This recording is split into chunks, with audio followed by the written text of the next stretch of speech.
43 يوم تقريبا موعد خروج أخطر هاكر جزائري أرعب أمريكا وإسرائيل.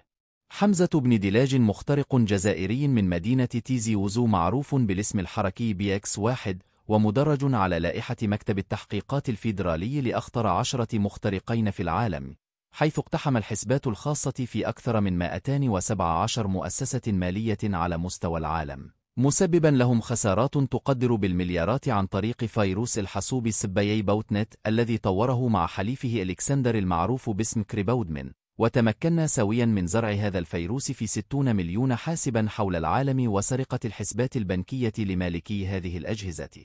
قيل عنه إنه وراء اختراق مواقع وشركات إسرائيلية، وإنه نقل أسرار الجيش الإسرائيلي إلى الفلسطينيين، وحول لهم ولدول فقيرة مبالغ مالية كبيرة بعد اختراقه لحسابات مصرفية في عشرات البنوك العالمية. ارتبط اسمه كذلك بغلق أكثر من 8000 موقع فرنسي ومنح تأشيرات مجانية لدخول أوروبا إلى شباب جزائريين.